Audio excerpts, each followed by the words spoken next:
Et salut à tous, j'espère que vous allez bien. Alors aujourd'hui on va parler de la RTX 3080 10 Go. Comment va-t-elle? Est-ce qu'elle vieillit bien? Puisque c'est vrai que la carte petit à petit, on s'approche de ses 4 ans. Donc on va aller voir un petit peu ce que ça donne dans des jeux récents, juste après la petite sponsor. Allons-y, c'est parti. Vous avez acheté ou monté un nouveau PC, vous avez besoin d'une clé Windows ou de la dernière version d'Office, alors n'hésitez pas à profiter des offres de chez Godil24. Avec par exemple 50% de réduction sur les clés Windows avec le code de la chaîne VCG50. Et si vous cherchez la dernière version d'Office ou un bundle Windows plus Office, vous pouvez avoir 62% de réduction grâce au code VCG62. Et sur le site, vous trouverez en bas de la page de l'offre les instructions pour passer commande avec toutes les étapes et comment utiliser leur moyen de paiement par PayPal. Et une fois le paiement validé, en quelques minutes, vous recevrez là où les clés que vous avez commandées par email ainsi que les instructions pour les utiliser, donc pensez bien à vérifier dans votre répertoire spam au cas où le mail s'y trouverait. Et si vous rencontrez un problème quelconque, n'hésitez pas à contacter l'assistance 24h sur 24, 7 jours sur 7 qui vous accompagnera en cas de problème. Tous les liens seront dans la description de la vidéo et comme d'habitude, merci à vous si vous achetez une clé car ça permet d'aider la chaîne tout en ayant pour vous quelque chose en retour. Et également merci bien sûr à Godil24 pour sponsoriser cette vidéo. Alors la 3090 Go, c'est une carte assez spéciale, puisque c'est à la fois un des meilleurs deals qu'on a eu ces dernières années côté GPU, et il y a malheureusement très peu de chances que l'on revoie ce genre de produit, et ce deal avait aussi été gâché assez rapidement, avec tout ce qu'on a connu avec la pénurie de GPU à cause du minage de crypto-monnaies en 2021, et des prix du coup absolument délirants qui font passer les tarifs actuels des GPU pour des méga bons plans. Puisqu'au plus haut de la période, la 3080 se vendait à plus de 1500 € pour une carte qui avait un tarif officiel d'environ 730. Donc bref, qu'est-ce qui rendait la 3080 intéressante? Alors, on sortait de la période RTX 2000 qui, un peu comme les RTX 4000 actuelles, n'avait pas franchement enthousiasmé les foules, puisque c'était la première génération de cartes avec ray tracing et DLSS. Et bon, les premiers jeux avec ces technos-là vendaient pas spécialement du rêve. On se souvient de Battlefield 5, avec son ray tracing qui rendait le jeu moins beau, tout en massacrant les performances. Et le DLSS, dans sa première version, c'était loin d'être ce que c'est devenu maintenant.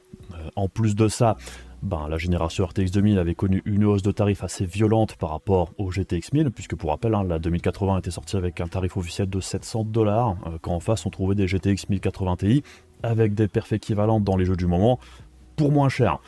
Tout en sachant que la 1080 Ti avait en plus 11 Go de VRAM au lieu de 8 pour la 2080. En tant qu'acheteur potentiel à l'époque, c'est vrai que la 1080 Ti était un bien meilleur deal, d'autant plus que la 2080 Ti, qui était la seule carte vraiment plus performante, avait un tarif lui aussi en forte hausse. Donc oui, la génération RTX 2000, comme je le dis assez régulièrement, elle ressemble quand même pas mal à la génération 4000 sur pas mal de points, principalement une forte augmentation des prix, mais on attendait à l'époque aussi surtout de voir ce qu'allait proposer la génération RTX 3000, un petit peu comme maintenant, on attend un petit peu anxieusement de voir ce que vont proposer les RTX 5000. Et pour la génération 3000, Nvidia avait fait un move assez intéressant pour baisser les coûts de production, puisqu'ils avaient choisi de changer de fonderie pour la fabrication des puces grand public. Les puces professionnelles c'était resté chez TSMC, mais les RTX 3000 ont donc été fabriqués chez Samsung, là où depuis fort longtemps Nvidia fabriquait tout son matos chez TSMC. Et le 8N Samsung qui a été utilisé avait un gros avantage au niveau des coûts sur le 7N de chez TSMC en face. Par contre, le process de Samsung avait plusieurs défauts. Une efficacité énergétique moins bonne que le 7N de chez TSMC, il y a aussi de moins bons rendements. Mais bon, en ce qui concerne les rendements, je dirais que ça concerne principalement le deal Samsung-Nvidia plus que les clients. Mais du coup oui, les RTX 3000 sur le haut de gamme sont des gouffres à watts, et c'est une des premières fois où on avait vu passer des cartes graphiques au-dessus de la barre des 300 watts de consommation pour des cartes grand public hors multi-GPU. Et donc ce qui avait rendu la 3080 assez spéciale, c'est que le contraste avec la génération 2000 était quand même assez évident, là où la 2080 arrivait difficilement au niveau de la 1080 Ti, tout en coûtant 100 $ de plus que la 1080 à sa sortie, la 3080 était environ 30% plus performante que la 2080 Ti, tout en restant au même tarif que la 2080, et vis-à-vis de la 1080 Ti, on était autour des 70% de perf en plus. Je dirais que le seul défaut de la 3080, comme pour d'autres cartes en RTX 3000, c'est la quantité de VRAM, puisque la 3080 est arrivée avec 10 Go de VRAM à cause de son bus mémoire 320 bits. C'était donc soit 10, soit 20 Go, on y reviendra après. Mais dans le contexte de sa sortie, 10 Go de VRAM, c'était pas le grand luxe, mais pour les jeux de l'époque, c'était largement suffisant. On n'oublie pas non plus qu'il y a plus de 3 ans et demi maintenant, on était en fin de génération PS4, Xbox One, les PS5 et Xbox Series sont arrivés en même temps que les RTX 3000, et les jeux qui demandaient plus de 8 Go à l'époque, ça se comptait sur les doigts d'une demi-main. Il aura quand même fallu attendre environ plus d'1 an pour voir des jeux qui soient un petit peu plus demandeurs côté VRAM. Alors après 10 Go ça paraissait être un choix surprenant, mais il s'explique au final assez facilement aussi. La 3080 elle utilise la même puce que la 3090, le GA102, et pour marquer un écart de performance suffisant, Nvidia avait choisi à la fois de couper le nombre de culs d'accord, et surtout de tailler le bus mémoire qui passait de 384 à 320 bits, et c'est là que la différence majeure se fait entre les deux cartes. Ça permettait de vendre la 3090 à 1500 $ à sa sortie, Nvidia lui avait collé 24 Go de VRAM, ça permettait de marquer une belle différence entre les deux modèles à ce niveau-là, puisque juste d'un point de vue performance en jeu, en réalité les deux cartes ne sont pas si éloignées que ça. La 3090 c'est quasi un 20% de performance en plus que la 3080 pour 2 fois le prix. Mais bon, ça c'était un petit peu la belle époque où on avait des cartes parfois très haut de gamme et très chères, mais la carte qui était juste en dessous était souvent quasiment tout aussi performante à peu de choses près pour beaucoup moins cher. Malheureusement, on l'a vu avec la génération 4000, il y a très peu de chances qu'on revoie ce genre de découpage de gamme à l'avenir, ce qui est quand même bien dommage. Mais bon, après faut pas oublier non plus que selon certaines rumeurs de l'époque, on aurait aussi dû avoir d'autres modèles de 3080 et 3070, puisqu'on avait vu des slides de certains partenaires qui avaient fuité, avec des 3080 20 Go et des 3070 16 Go qui semblaient bien prévus pour sortir par la suite, puisque le RDNA 2 d'AMD était là aussi, et c'est vrai que du côté de chez AMD, niveau VRAM, on était mieux fourni, la 6800 XT hors ray tracing était très proche de la 3080, mais avec 16 Go de VRAM, et la 6700 XT qui allait arriver plus tard, allait avoir 12 Go de VRAM contre 8 pour la 3070. Et donc ça paraissait pas franchement illogique, si on se replonge dans les conditions de l'époque, qu'NVIDIA allait rempiler et réajuster sa gamme avec des modèles avec plus de VRAM un petit peu plus chers ou pas par la suite, un petit peu comme la gamme Super sur la RTX 2000 et 4000 sont des réajustements de gamme que l'on n'a pas eu en fait sur la génération 3000. Alors, pourquoi est-ce que ces modèles ne sont jamais sortis ? Le minage de crypto-monnaies, tout simplement. Vu que toutes les cartes avec plus de 8 Go de VRAM se vendaient à prix d'or, pourquoi mettre le double de VRAM sur une carte pour 50 ou 100 balles de plus, quand on peut faire 2 cartes qui se vendent comme des petits pains, avec des tarifs très élevés, avec cette même quantité de VRAM. Sortir des modèles avec le double de RAM à l'époque, ça n'avait pas de sens, point de vue business, d'où une gamme au final avec des quantités de VRAM un petit peu bizarres. Et je me demande toujours ce que seraient devenues les gammes précédentes et actuelles en fait, si le minage de crypto n'était pas venu perturber le marché aussi fortement à l'époque. Je pense que les choses seraient quand même assez différentes à l'heure actuelle. Mais bref, ça c'est pour le côté historique de la carte, mais ce qui nous intéresse aujourd'hui du coup, c'est... Ça donne quoi la 3080 3 ans et demi plus tard? Est-ce que la 3080 c'était vraiment un bon deal ou pas? Alors, on va se focaliser sur les jeux récents et certains jeux à problème, des jeux lourds côté VRAM, qu'on a déjà pu identifier avec les cartes avec 8 Go de VRAM et voir comment se comporte la 3080 dans ce type de jeu et dans les jeux récents. Puisque ce qui m'a donné envie de faire cette vidéo, c'est les commentaires qu'on voit au sujet de cette carte-là depuis quelques temps, et aussi des commentaires que l'on voit sur les cartes avec 12 Go de VRAM, puisqu'en croire certains, en dessous de 16 Go, tout est bon pour la poubelle, et d'ici 2 ans, toutes ces cartes seraient totalement inutilisables, pour une raison qui n'est jamais vraiment précisée, en dehors d'une vague supposition que la demande en VRAM augmente fortement tout d'un coup, même si je vois pas trop pourquoi. Donc pour aller observer ça, on va regarder ce que ça donne en vidéo, à la fois en 1440p et en 4K, des timax avec ray tracing quand il y en a ou pas, avec de l'upscaling aussi. Et je tiens aussi à rappeler que tous les cas de figure au niveau de la VRAM saturée ne sont pas testables. Un manque de VRAM, ça peut se manifester directement quand on sature celle-ci au bout de quelques secondes. Parfois ce sont des éléments du décor qui s'affichent pas. On peut aussi avoir la VRAM qui se remplit au fil des heures quand on joue à un jeu. Parfois en changeant les options sans redémarrer le jeu, les options graphiques, ça peut aussi faire saturer la VRAM. Il y a aussi des scénarios où on est borderline, ça fera des petits à-coups au niveau du framerate, et ce sera parfois imperceptible pour certaines personnes, alors que d'autres, pour eux ce sera très visible. Et donc les jeux par exemple où le manque de VRAM ne se manifeste qu'au bout de quelques heures, c'est impossible de tester ça ici. Et donc on commence avec Alan Wake 2, un des jeux les plus gourmands actuels, en détail max et en rasterisation, on voit des baisses sur les 1%, que l'on soit en 1440p ou en 4K. Le framerate n'est pas hyper stable. En 1440p, j'ai pas l'impression qu'on sature la VRAM ici, et en 4K on est très borderline je pense, mais ça passe sur cette scène-là, sur cette séquence, mais je suis pas certain que ce soit le cas partout dans ce jeu-là.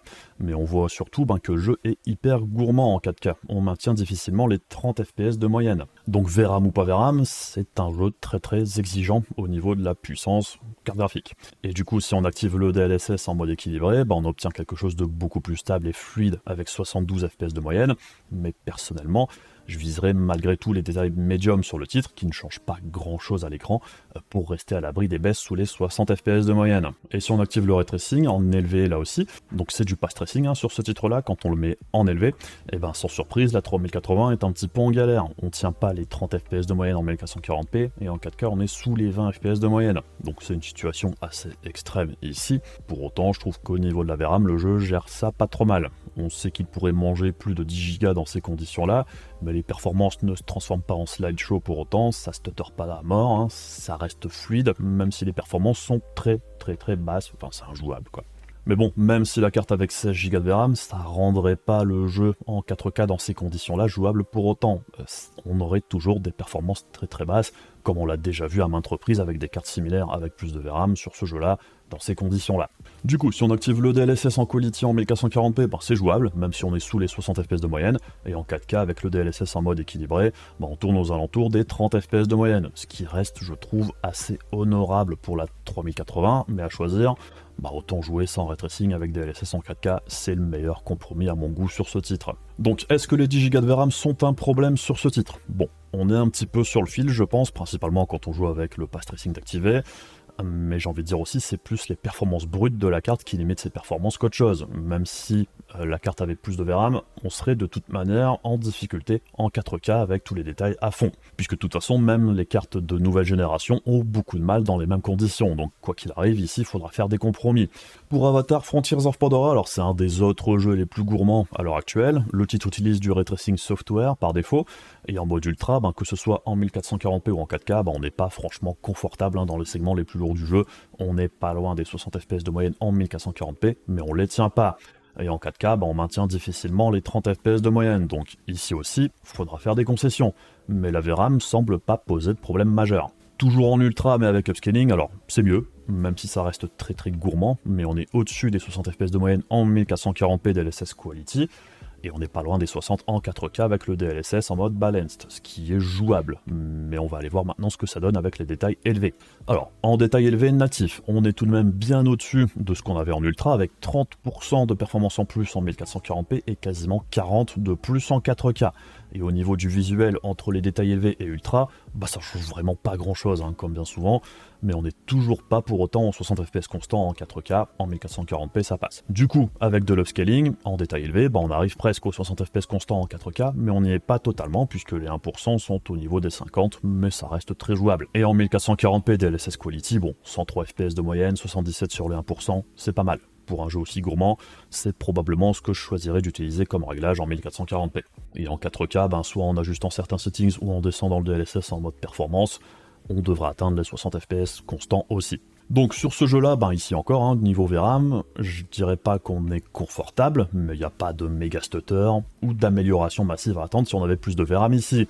Le jeu est juste hyper gourmand et on n'a pas trop le choix que de faire des compromis quoi qu'il arrive. Baldur's Gate 3 maintenant, alors en ultra dans l'acte 3, en 1440p, pas de souci, avec plus de 100 fps de moyenne et pas très loin des 70 en 4K. Par contre, le jeu fait de belles chutes de framerate et ça c'est pas dû à la VRAM ici, la réponse est à chercher du côté processeur dans l'acte 3 en ville, on l'a déjà vu à plusieurs reprises, c'est le CPU qui morfle et ça fait baisser les performances GPU par moment, mais là aussi, en baissant en détail, en élevé ou en utilisant DLSS en mode quality ou performance, le jeu tournera sans gros problème. Et déjà en natif, ça passe largement pour ce type de jeu. On passe sur Cyberpunk 2077 dans l'extension Phantom Liberty. Alors en ultra, en rasterisation, c'est toujours hyper lourd. On est très limite en 1440p pour les 60 fps constants, et en 4K on est autour des 30 fps de moyenne. Alors pas de souci avec la VRAM ici pour autant, c'est juste hyper gourmand.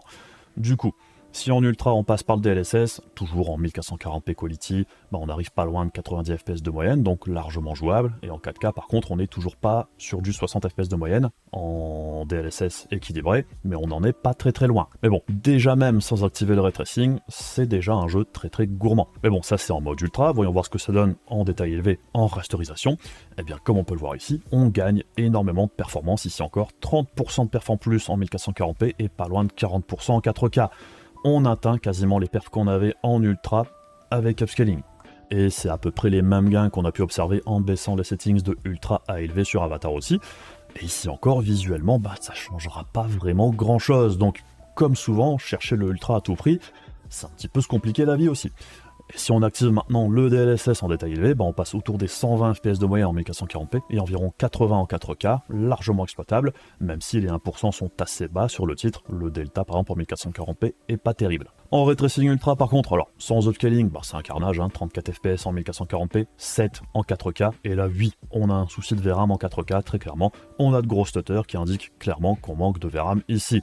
Donc oui, la VRAM est limitante, mais même si on avait 16 Go de VRAM, on aurait du 10 ou peut-être 15 fps constant, mais quoi qu'il arrive, on devrait faire des compromis, car c'est pas jouable, la carte est pas assez performante. Avec le DLSS, alors ça se passe mieux, sans surprise, 60 de moyenne en 1440p DLSS Quality, 48 en 4K DLSS équilibré, et ici on gomme les soucis de VRAM grâce à l'upscaling, ce qui est bien, mais ça veut pas dire que par moment ça ne pourrait pas coincer pour autant.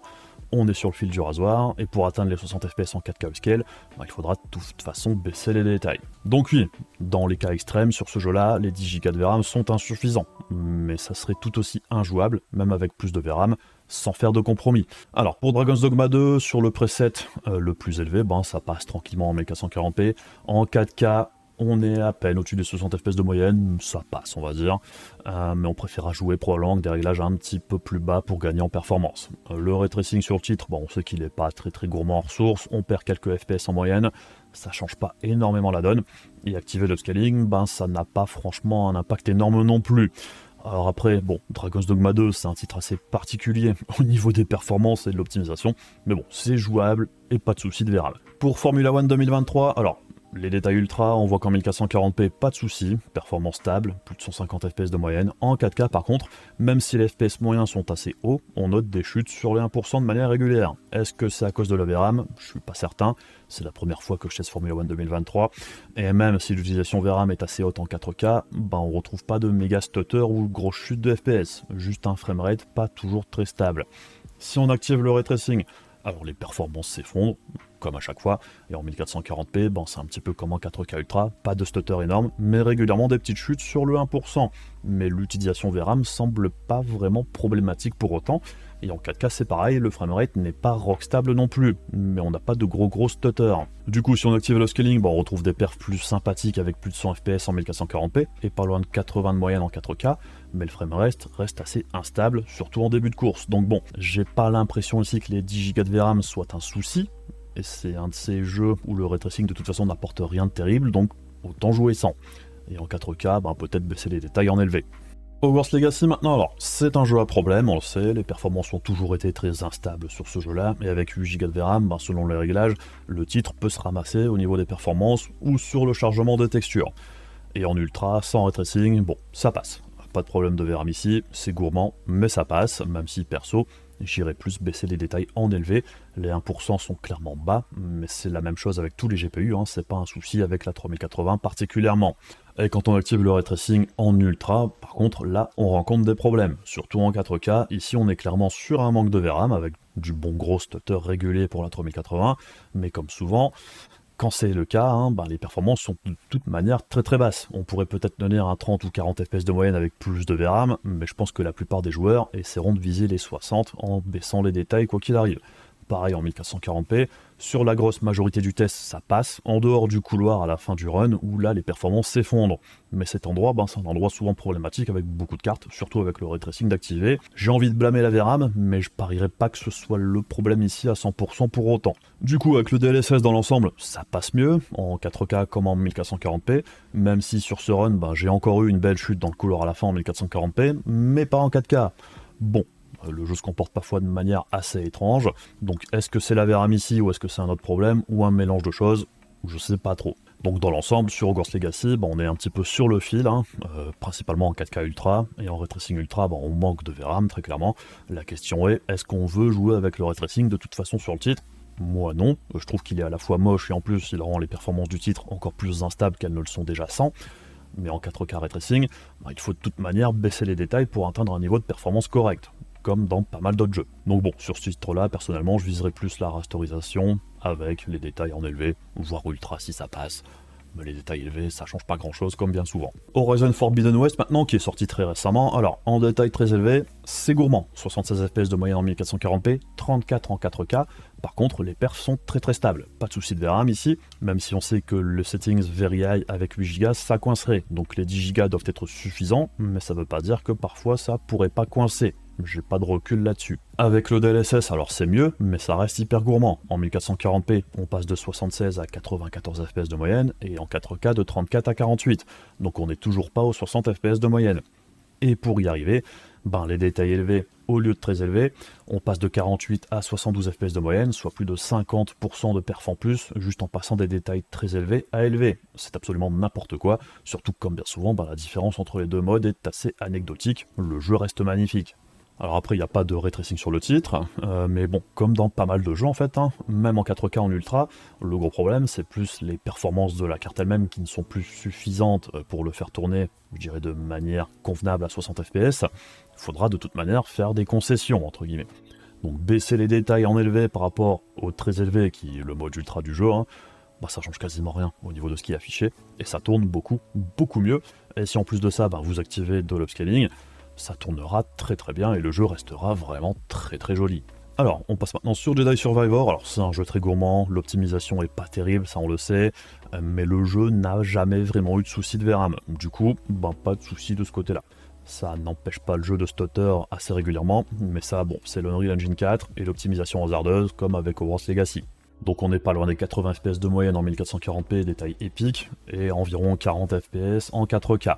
Donc comme dans pas mal d'autres titres, avec ce type de carte graphique, ce niveau de performance là, en 4K avec tous les détails à fond, de toute manière, c'est pas vraiment tenable pour du 60 fps constant, faudra faire des concessions. Et si on active le ray tracing, qui n'est pas hyper gourmand sur le titre, ça change pas grand chose non plus. C'est une implémentation légère qui du coup n'a pas grand intérêt, les perfs baissent d'un petit cran, mais ça coince pas au niveau de la VRAM ici non plus. Avec le DLSS, alors, on remonte au niveau des performances, même si oui, ça reste instable, mais jouable, et malheureusement, un petit peu comme pour Jedi Fallen Order, qui était le premier de la série, ces problèmes de performance ne seront probablement jamais corrigés. Mais c'est pas un problème avec la 3080, c'est plus le jeu lui-même qui manque toujours d'optimisation. Malheureusement, il n'y en aura probablement plus. Alors on passe sur de l'Unreal Engine 5 avec Lords of the Fallen, qui est patché très régulièrement, mais qui reste très gourmand, particulièrement en ultra. On atteint difficilement les 60 fps de moyenne en 1440p et les 40 en 4K. Alors pas de soucis sur la VRAM par contre, je dirais même que l'usage de la VRAM est très bas sur ce jeu. Et si on passe en détail élevé, par contre, on gagne environ 20% en 1440p et en 4K, mais pas de quoi atteindre les 60 fps de moyenne en 4K malheureusement. En 1440p par contre, ça passe sans trop de problèmes. Par contre, avec l'upscaling, même en ultra, on gagne beaucoup de performance, puisque c'est plus de 40% de gain en 1440p quality et 80% en 4K pour le DLSS équilibré, donc plus agressif que le DLSS quality, mais quand même, le jeu scale vraiment énormément avec l'upscaling, mais c'est le cas avec pas mal de jeux Unreal Engine 5, ce qui n'est pas très surprenant, vu que le moteur est pensé avec les upscaling en tête aussi. Et si en plus de ça on passait en mode élevé plutôt qu'ultra, on gagnerait encore en performance, donc c'est largement jouable avec la 3080, que ce soit en 1440p ou en 4K. Alors Ratchet & Clank maintenant, alors c'est un jeu un petit peu à part, puisque c'est toujours un des seuls titres qui utilise Direct Storage.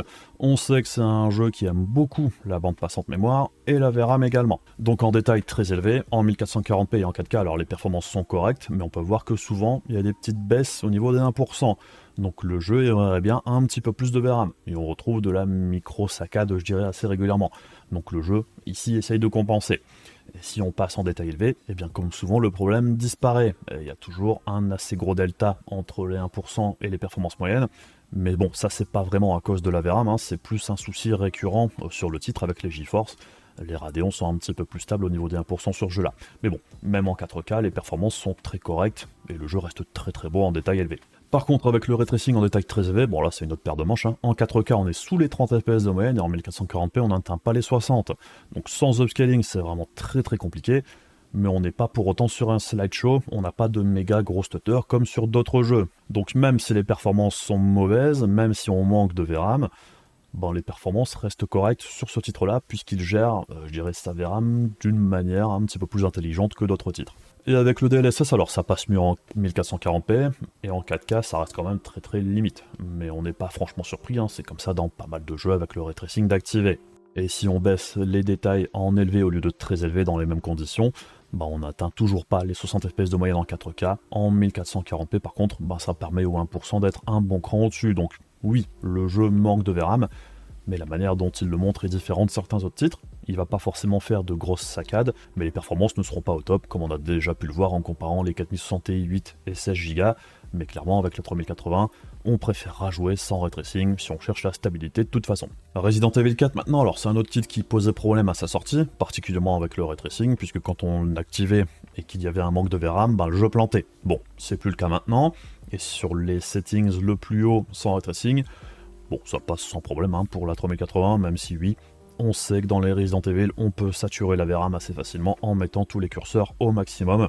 Mais avec le preset Prioritize Graphics qui est le plus élevé hors settings avec ray tracing, le jeu tourne très bien dans l'ensemble. Avec le preset Max Ray Tracing, par contre, alors là, le jeu stutter en 1440p comme en 4K, donc ici c'est un souci de VRAM. Le message d'erreur que vous voyez de temps en temps, alors ça c'est ma carte de capture par contre qui faisait des trucs bizarres.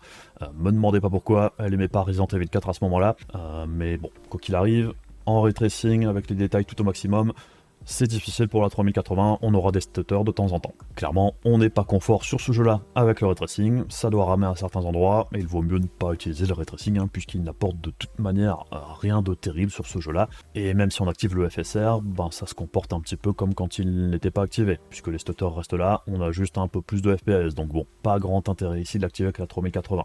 Donc oui, pour Resident Evil 4, avec 10Go de VRAM, quand on joue avec tous les détails à fond, 10Go de VRAM, c'est pas suffisant, puisqu'on aura des stutters de temps en temps, mais moins régulièrement qu'avec 8Go par exemple. On repasse sur de l'Unreal Engine 5 avec Remnant 2, qui lui aussi est patché très régulièrement, et en ultra natif, performance correcte en 1440p et en 4K, c'est un petit peu compliqué, mais on a vu pire. Par contre, de base, le TA du jeu est vraiment assez moche, je trouve, particulièrement quand les performances sont assez basses. Donc même en 4K ici, on voit pas mal d'artefacts et du ghosting, ce qui est pas franchement hyper agréable. Donc perso, je préfère largement le rendu avec DLSS ou XeSS sur ce jeu-là. Et comme on l'a vu tout à l'heure, avec Lords of the Fallen, activer le scaling fait ici aussi gagner énormément de performance, quasiment 40% pour le DLSS Quality en 1440p et quasiment 80% pour le DLSS en mode équilibré en 4K. Et personnellement, je trouve ici que c'est tout bénef, on gagne à la fois en performance et visuellement parlant, je trouve que c'est plus propre qu'avec le TA natif du jeu. Mais c'est intéressant de voir que par rapport aux jeux Unreal Engine 4 les plus récents, les premiers jeux sortis Unreal Engine 5, au niveau de la VRAM, ils posent moins de problèmes. Donc une gestion différente de la VRAM, et apparemment une demande moins élevée de ce côté-là. On verra bien si ça se confirme dans le futur. Pour Spider-Man Miles Morales, alors c'est intéressant puisqu'à la base c'est le même moteur que Ratchet & Clank, mais il ne se comporte pas exactement de la même manière. Et donc en détail très élevé natif, en 1440p, pas de souci, très bonne performance dans l'ensemble, même si comme sur Ratchet & Clank, les 1% sont relativement bas. Par contre, en 4K, sur ce run-là, alors c'était assez correct au niveau des performances. Par contre, sur un autre run, c'était pas le cas, puisque comme on le va le voir ici, dans les mêmes conditions, j'ai eu un gros ralentissement, et ça me rappelle un petit peu ce qu'on a vu tout à l'heure avec Hogwarts Legacy dans le couloir, où ça ralentissait. Alors, je soupçonne fortement la VRAM, mais en faisant plusieurs runs, en redémarrant le titre, ça ne me l'a pas refait. Donc j'ai envie de dire qu'on est vraiment sur le fil, et clairement, on préférera passer en détail élevé plutôt que très élevé. Avec le ray tracing, par contre en 4K, alors ça ralentit tout le temps, et là clairement on manque de VRAM. En 1440p, les performances sont assez fluctuantes, trop à mon goût pour avoir quelque chose d'agréable, et on est vraiment trop limite. Par contre avec le DLSS en 1440p, alors ça passe beaucoup mieux, c'est dans l'ensemble fluide, et même si le framerate n'est pas hyper stable, c'est le jeu qui est comme ça, c'est très jouable, et on ne devrait pas rencontrer de problème majeur la plupart du temps. En 4K par contre ça reste compliqué, même si c'est beaucoup mieux qu'en natif, mais on retrouvera un gros ralentissement en fin de run, donc il vaudra probablement mieux encore baisser les détails en élevé plutôt que très élevé. Donc oui, en ce qui concerne Spider-Man Miles Morales, c'est un de ces jeux où les 10Go de VRAM sont limitants. On aurait eu de meilleures performances si on avait eu plus de VRAM. Et comme on le voit ici avec le DLSS d'activer, on aurait peut-être pu atteindre les 70 FPS un petit peu plus constants. Bon, là je dirais le seul truc à faire, c'est de baisser les détails. Ça changera pas grand chose visuellement parlant, comme dans la majorité des jeux de toute façon. Autre jeu à problème, alors c'est The Last of Us Part 1, on sait qu'avec les cartes avec 8Go en ultra, c'est pas utilisable, et avec 10, ça dépend des situations. En 1440p, c'est ok, même si on observe des petites baisses régulières, ce qui nous indique qu'on est borderline au niveau de la VRAM. Et même chose en 4K, donc c'est exploitable, mais pas idéal. En plus de ça, en 4K, on traîne autour des 38 FPS de moyenne, c'est pas franchement la fête. En activant le DLSS en ultra, alors on a de meilleures performances, mais on retrouve toujours ces légères baisses constantes. Alors certains les verront peut-être pas, mais par exemple moi, je les ressens. je ressens c'est très léger à coup au niveau de l'image, et je trouve ça vite désagréable, donc la VRAM ne sature pas totalement, mais on est vraiment sur le fil du rasoir. Mais du coup, si on passe en détail élevé, le problème disparaît totalement en 1440p. En 4K, par contre, c'est toujours très légèrement présent, hein, c'est tout petits à-coups, mais moins régulièrement qu'en ultra. Mais là aussi, comme sur pas mal de jeux, au final, on n'est pas aux 60 fps de moyenne. Donc si on active le DLSS, là par contre on atteint les 80 fps de moyenne, et les performances sont beaucoup plus stables. Et comme bien souvent, la perte de qualité à l'affichage est au final assez minime, et le jeu tourne plutôt bien. Donc oui, The Last of Us, 10 Go de VRAM pour le mode ultra, c'est insuffisant. Il faudra passer par les détails élevés. Ça change pas grand chose visuellement parlant, et le jeu tourne beaucoup mieux. Mais oui, si on avait eu plus de VRAM, on n'aurait pas eu le problème. Mais quoi qu'il arrive, en 4K, on aurait de toute manière dû baisser les détails pour atteindre les 60 fps de moyenne. Et enfin, on termine avec Yakuza Like a Dragon Infinite Wheels. Alors, pas de problème ici au niveau de la VRAM, pas de stutter, mais un jeu très gourmand, particulièrement en 4K, puisqu'en 1440p, on est bien. Mais c'est intéressant de tester ce titre-là, car c'est un moteur maison de chez Sega, et surtout parce que j'aime beaucoup la série des Yakuza, du coup j'aime bien les tester. Mais bon, oui, en 4K, on veut plus de performance, et si on active le DLSS, on les a. Alors en 1440p, c'était pas indispensable, mais personnellement, je préfère le rendu du DLSS sur le titre au TA basique du jeu. Du coup, le DLA, ça doit passer, également au niveau des performances, mais le DLSS Quality est plutôt propre, et en 4K, le DLSS équilibré, pas de souci de performance, on est maintenant autour des 100 fps de moyenne, et le jeu reste plutôt propre. Donc bref, sur la quinzaine de jeux qu'on a observé aujourd'hui, la 3080 au niveau de la VRAM, alors on a des jeux où les 10 Go sont encore assez larges, d'autres où on est borderline, parfois vraiment trop borderline, certains en 1440p ça passe, et en 4K non. Mais comme on l'a aussi vu à plusieurs reprises, la plupart du temps, quand les 10 Go de VRAM sont pas suffisants, c'est souvent en 4K ultra avec le tracing, et les performances sont de toute manière très limites, donc il aurait de toute manière, faut de toute manière baisser les détails, utiliser le upscaling, voire les deux pour avoir des performances correctes. Et des cartes avec des perfs similaires en 4K avec plus de VRAM comme les 6800 XT ou 7800 XT ou même la 4070 ont aussi besoin de faire des concessions dans les mêmes paramètres. Mais bon, ça veut pas dire pour autant que c'est le cas dans tous les jeux, puisque sur The Last of Us ou Ratchet & Clank par exemple, avoir même 12 Go de VRAM, ça permettrait d'avoir plus de performance en ultra, tout en étant très jouable, et ça même en 1440p de temps en temps, où ça permettrait surtout d'avoir des perfs plus stables, car on est vraiment très très limite dans certains cas avec 10 Go de VRAM. Donc bon, 10 Go de VRAM dans l'ensemble, c'est moins problématique que 8, où certains des jeux qu'on a vus aujourd'hui galèrent beaucoup plus avec 8 Go de VRAM, mais on aurait préféré au moins 12. Là, on est un petit peu sur un entre-deux, pas toujours gagnant. Est-ce que ça veut pour autant dire que la 3080 c'est nul, que c'est inutilisable et qu'il faut l'acheter à la poubelle, ou qu'il ne faut pas l'acheter si vous en trouvez une à bon prix en occasion par exemple, parce que vous avez entendu dire que dans 2 ans elle ferait plus rien tourner? Clairement, non. Pour moi, ça reste un choix tout à fait viable, tout en sachant où on va mettre les pieds. Puisque si vous êtes du genre à vouloir mettre tous vos jeux en ultra natif tout le temps, alors non, la carte vous donnera pas satisfaction, et il vaudra mieux l'éviter. Tout comme ce niveau de performance n'est de toute manière pas franchement exploitable en 4K sans faire de compromis dans les gros jeux récents, même pour avoir du 60 fps constant. La 4070 n'y arrive pas non plus, les 7800 XT ou 6800 XT, même avec leurs 16 Go de VRAM, dans la majorité de ces jeux-là n'atteindront pas les 60 fps constants non plus en ultra, avec tous les effets d'activer, et même sans ray tracing aussi. Le ray tracing c'est pareil, c'est utilisable dans certains cas, mais ça passera pas sans faire de grosses concessions au niveau des réglages dans les jeux les plus gourmands. Mais comme on l'a vu aujourd'hui, si vous comprenez que jouer en détail élevé plutôt qu'ultra, ça changera quasiment rien en dehors de massacrer les performances, que le DLSS en 4K ça marche vraiment très bien, et que vous visez les 4K 60 fps en détail élevé et ou avec upscaling, la carte fait toujours le boulot. Et j'avoue que j'ai toujours un petit peu de mal avec cette fixette que font beaucoup de joueurs avec les détails ultra, comme on l'a vu, il y a des jeux où on gagne 30 à 40% de performance en passant juste des détails ultra à élever, ce qui est absolument délirant vu le peu de différence visuellement parlant. Parfois c'est même totalement imperceptible. C'est pour ça d'ailleurs que je fais la plupart de mes benchmarks et mes tests en détail élevé plutôt qu'ultra, parce que l'ultra c'est souvent se faire mal pour pas grand chose. Alors j'ai rien contre les masochistes, mais je trouve que les exigences des joueurs PC sur certains points tiennent plus du psychologique qu'autre chose. Ou chercher des excuses pour changer de matos alors que c'est pas toujours nécessaire, même si oui, chacun voit midi à sa porte. Si pour vous c'est l'ultra natif ou rien, ça vous regarde, c'est votre argent, vous en faites ce que vous voulez, et aucun souci. J'ai acheté suffisamment de matos pour plaisir sans en avoir vraiment besoin, je comprends tout à fait. Donc bon, pour moi la 3080 ça reste une bonne carte, mais elle n'a pas grand chose à envier au 7800 XT ou 4070 actuel, et pour faire un upgrade qui vaudrait le coup, faudrait viser à minima une 4080 ou 7900 XTX, et vu le timing et les prix, c'est clairement pas le moment de passer à la caisse je trouve. On peut encore largement jouer avec une 3080 jusqu'à la prochaine génération, voire même la suivante. Particulièrement en 1440p ou en 1080p, en 4K c'est plus compliqué, mais avec de l'upscaling ça reste hyper propre visuellement et ça tourne pas mal du tout, et je pense que ce sera toujours le cas jusqu'à la prochaine génération de consoles, qui n'est pas pour tout de suite non plus. Par contre oui, pour du 4K ultra natif, effectivement la 3080 est plutôt dépassée, et il n'y a pas énormément de cartes qui arrivent de toute façon à faire du 4K ultra natif à plus de 60 fps, même dans certains cas la 4090 n'y arrive pas non plus, donc c'est demander beaucoup à votre matos, vous en rendez peut-être pas compte. Donc oui, certains commentaires que je vois passer me laissent assez perplexe, hein, même avec ces 10 Go de VRAM, la 3080, bon, je trouve que ça reste une carte très solide, et je vois pas trop pourquoi les jeux demanderaient soudainement beaucoup plus de VRAM que les jeux qui sont sortis récemment.